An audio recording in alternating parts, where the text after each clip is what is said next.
Hoje eu converso com Patrícia Mota Guedes, que é especialista em educação, sobre os resultados do Índice de Desenvolvimento da Educação Básica, o IDEB. Tudo bem, Patrícia? Seja bem-vinda. Muito obrigada. Olá a todos. A gente que agradece. É muito importante, né, Patrícia, a gente analisar e avaliar os resultados do IDEB, porque os resultados dele são a partir de dois conceitos que são igualmente importantes, né, para a qualidade da educação. O primeiro, que é o fluxo escolar, e o segundo, que são as médias de desempenho nas avaliações. Já nos resultados que a gente tem esse ano, que são referentes ao ano passado, né, a gente tem um resumo técnico de 2017 a 2019 e nota-se que Mato Grosso, Minas Gerais, São Paulo e Ceará têm as maiores taxas de aprovação. E no outro extremo estão Pará, Sergipe e Bahia. Então, eu queria que a gente desse um panorama geral, assim, mais nacional, para depois a gente focar na nossa avaliação aqui de Minas Gerais. O que você pode falar para a gente desses resultados? A gente sabe que essa disparidade, né, ela existe na educação e em outros setores socioeconômicos também, mas o que a gente tem a aprender com esses resultados de 2019 agora, referentes a 2019, sobre o índice de educação aí do nosso país? Perfeito.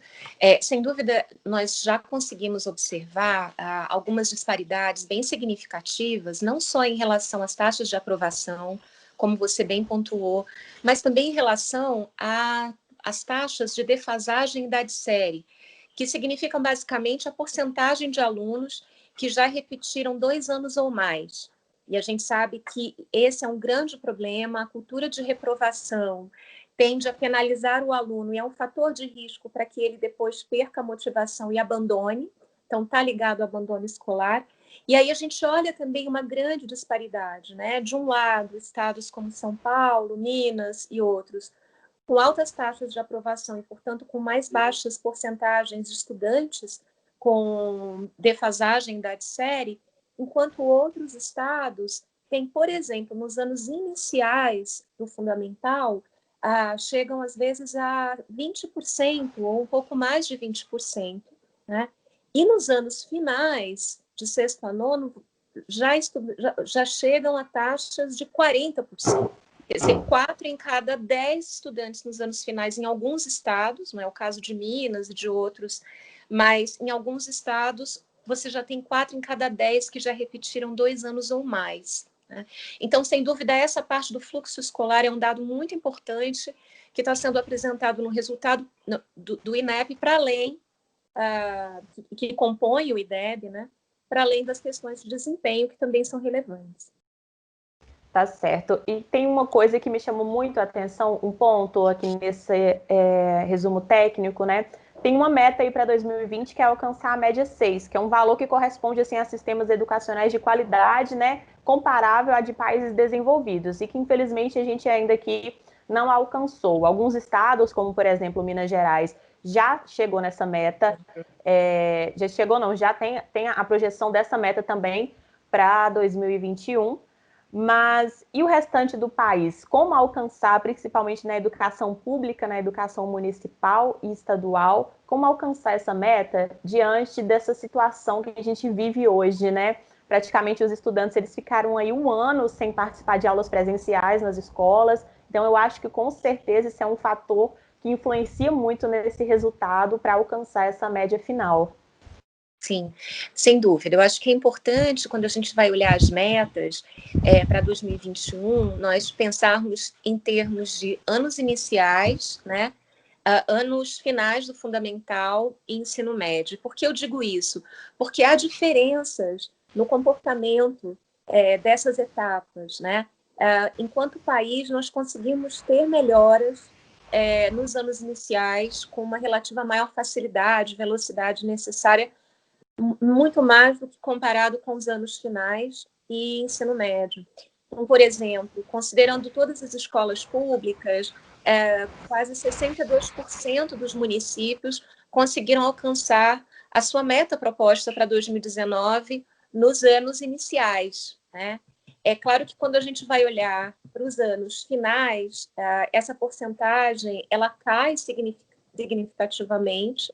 Embora nós tenhamos melhorado o nosso desempenho nos anos finais, a nossa meta proposta para 2019 não foi atingida, né? apenas 7 unidades da federação alcançaram a meta de 2019, e aí as redes municipais realmente também tiveram muita dificuldade, só 23% dos municípios alcançaram as metas para os anos finais. E isso diz muito do nosso histórico, né? Historicamente, a gente teve programas voltados e políticas públicas para a alfabetização, para os anos iniciais, e muito pouco ou quase nada sendo pensado para o 6º a 9º ano, que é quando a gente vê as taxas de abandono escolar, de reprovação, né, aumentando de tal maneira que quem chega no ensino médio já é sobrevivente, né? A gente perde muitos adolescentes no Brasil, que não continuam seus estudos para o ensino médio. Então, os dados do IDEB lançados mostram que esse desafio dos anos finais permanece, e como você bem trouxe no início, no contexto da pandemia, em que a gente vê aí um potencial risco maior de abandono escolar por conta das dificuldades de acompanhamento dos estudantes, é um baita sinal amarelo, exigindo realmente políticas mais específicas para esse segmento. É certo. Você citou essa questão de políticas mais específicas, né? Você, como especialista da educação, vou te colocar um desafio agora, assim, para a gente falar. Durante esse final de ano, acho que vai ser quase improvável, né, que a maior parte das escolas, tanto municipais quanto estaduais, retornem às suas aulas presenciais, mas para o ano que vem, o que a gente pode mudar na nossa educação para evitar essa taxa de evasão, para conseguir atingir essas metas que não estão sendo atingidas nos anos anteriores? Você, então, como especialista, o que você indicaria que o nosso poder público, o nosso poder federal poderia fazer para que esses estudantes tivessem mais interesse, né, os professores também mais interesse, que a gente alcançasse essas metas que são propostas pelo IDEB? Sem dúvida, esses resultados reforçam a necessidade de um conjunto de medidas articuladas, né, de gestão, de trabalho pedagógico, que não penalizem os estudantes.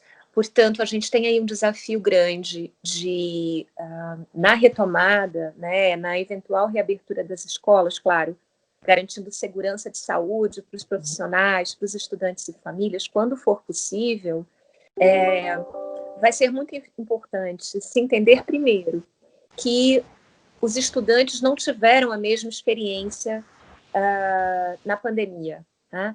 Eles, mesmo numa mesma escola, mesmo numa mesma sala de aula, os estudantes vão voltar com bagagens muito distintas, com níveis de aprendizagem muito distintos. A gente vê isso pelas pesquisas que acompanham o alcance do ensino remoto. Então, há uma proporção significativa de estudantes que sequer receberam atividades pedagógicas remotas nesse período, quase 18% no Brasil, estima, assim. Isso tudo para dizer que antes da pandemia nós já tínhamos esses desafios, mas agora com ela se intensificam essas estratégias coordenadas.